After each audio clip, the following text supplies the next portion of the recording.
Une varice, c'est une dilatation anormale des veines du réseau veineux superficiel des membres inférieurs chez les hommes. En effet, cette pathologie ne se rencontre que dans l'espèce humaine, ce qui laisse à penser qu'il s'agit d'une des conséquences de notre évolution et du fait que nous marchions sur 2 pattes, alors qu'il y a plus de 2 millions d'années, nous marchions à 4 pattes. Cette dilatation s'accompagne également d'une élongation, c'est-à-dire que les veines vont non seulement se dilater en diamètre, mais aussi en longueur, ce qui explique, lorsqu'on les examine, ces tortuosités très visibles au niveau des membres inférieurs et parfois très inesthétiques. Il y a plusieurs types de varices. Elles vont des petites varicosités, qu'on appelle aussi en luxembourgeois les Besenreiser, les varices en elles-mêmes, et puis ça peut également concerner les troncs principaux. Il y a 2 troncs principaux qu'on appelle les veines saphènes, une devant qu'on appelle la saphène interne, et une derrière la jambe qu'on appelle la saphène externe. Alors pourquoi ces veines se dilatent-elles? Eh bien, c'est parce qu'elles sont normalement accompagnées de valvules, c'est-à-dire de petits dispositifs qui permettent au sang de monter des pieds vers le cœur et non pas de redescendre du cœur vers les pieds.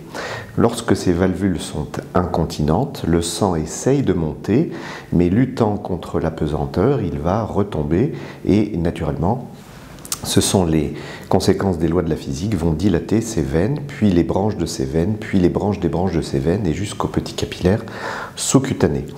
Alors il y a plein de raisons pour lesquelles ces veines se dilatent. J'ai dit tout à l'heure qu'il y avait un phénomène résultant de notre ancestralité, nous marchons à 2 pattes, mais également c'est un phénomène héréditaire. Lorsque l'on interroge les patients porteurs de varices, dans 90% des cas, ils ont des parents ou des grands-parents ou des frères et sœurs qui ont eux-mêmes des varices.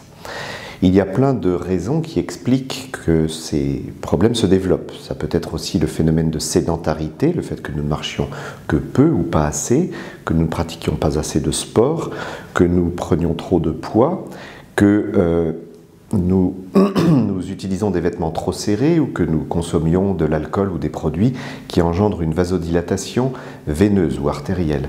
L'exposition au soleil également en fait partie. Classiquement, c'est la raison pour laquelle on déconseille aux porteurs de varices d'aller dans les saunas, par exemple. Et puis, il y a également des phénomènes héréditaires que l'on ne peut guère maîtriser, mais qui existent, ou des phénomènes d'habitus sociaux qui fait que ces varices peuvent survenir. En effet, on constate que ces varices existent essentiellement en Europe. Il y en a très peu en Asie, peu aux États-Unis, en Afrique.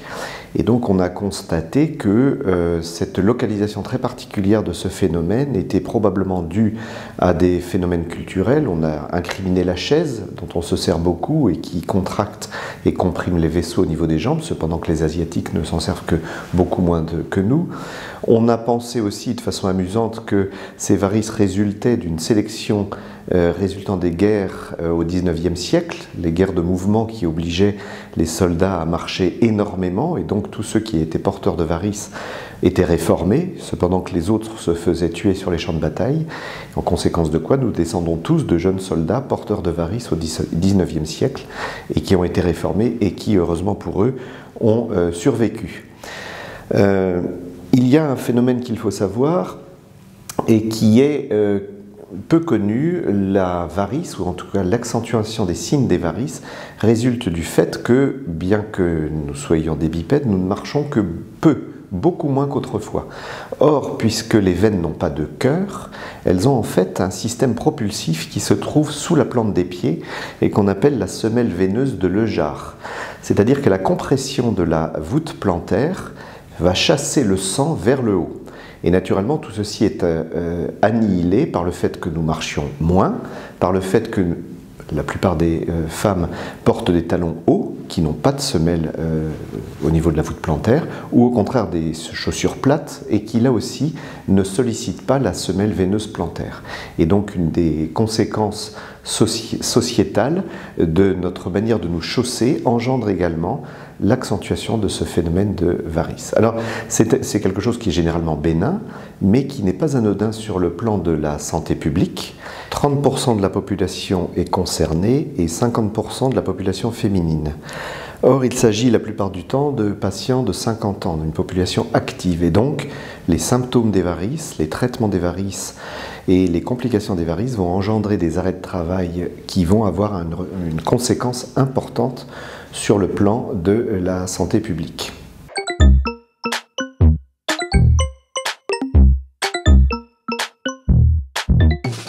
Alors les varices, du fait de l'accumulation d'une quantité importante de sang au niveau des jambes, engendrent dans un premier temps une sensation de lourdeur de jambes, d'inconfort, de pesanteur, résultant du poids finalement du sang accumulé au niveau des jambes, au niveau de ces veines et des branches de ces veines.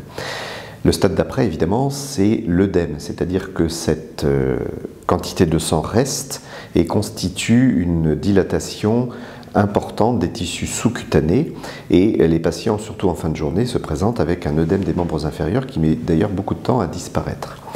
Le stade d'après consiste en une sensation de prurite au niveau des petites veines sous-cutanées qui engendre par le fait de grattage, des lésions de grattage qui elles-mêmes se développent et engendrent ce que l'on appelle un ulcère variqueux qui mettra lui aussi beaucoup de temps à guérir.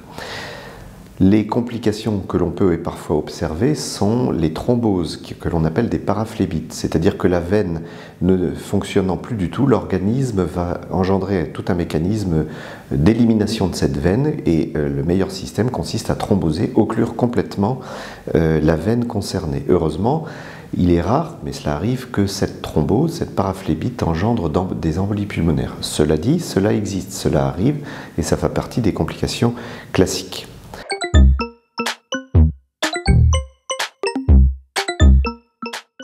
Les différents traitements proposés résultent du mécanisme d'apparition des varices. Dans un premier temps, nous conseillerons aux patients d'adopter un mode de vie qui leur permet de marcher plus, de ne pas porter de vêtements trop serrés, d'adopter un chaussage convenable et au travail de ménager des pauses permettant d'étendre ses jambes et de faire des exercices permettant de chasser le sang des jambes vers le cœur.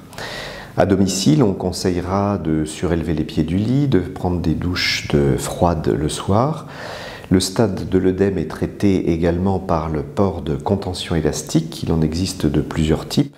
Lorsque les veines persistent et surtout que les symptômes persistent, on interviendra. Et on interviendra de plusieurs façons. Les petites veines, les varicosités pourront faire l'objet de traitements par ponction, par sclérose, par laser qui vont les détruire. Ce sont les petites veines sous-cutanées. Les varices proprement dites pourront faire l'objet d'une ablation chirurgicale ou d'une injection de traitement par mousse qui les occluse. Et les grandes veines saphènes pourront être également traitées soit par chirurgie conventionnelle, soit par radiofréquence ou laser, permettant leur destruction complète.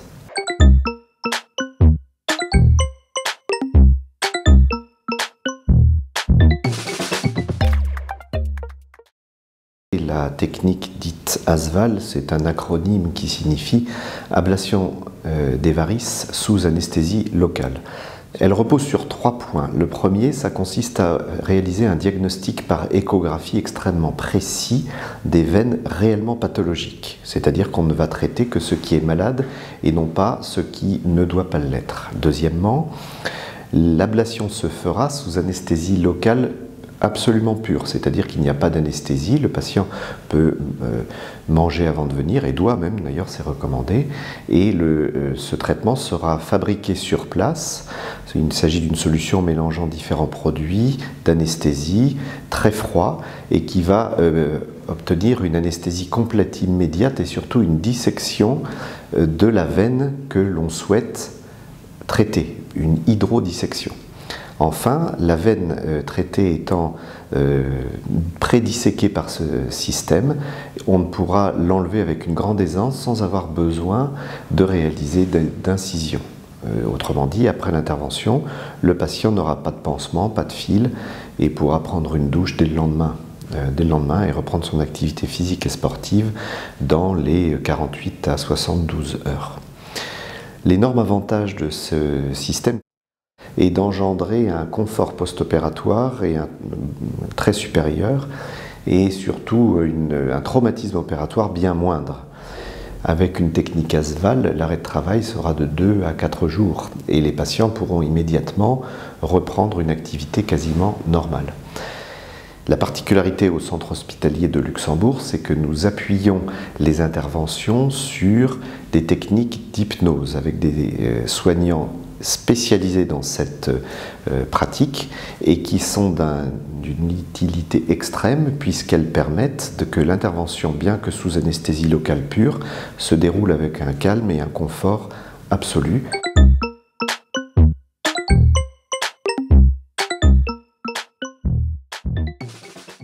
Les varices, comme je l'ai expliqué au début, sont héréditaires.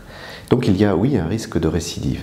Ce n'est pas que les équipes médico-soignantes ont mal fait leur travail, c'est simplement parce qu'il existe, et cela a été démontré, un déficit protéinique dans la paroi des veines qui, chez les patients variqueux, risque de faire apparaître d'autres veines à d'autres endroits. C'est la raison pour laquelle tous ces patients doivent être suivis par les médecins vasculaires régulièrement, annuellement, de manière à repérer de façon précoce une éventuelle récidive dans un autre territoire que celui qui aura été traité. Ce n'est pas une fatalité, mais c'est une possibilité qui doit être connue.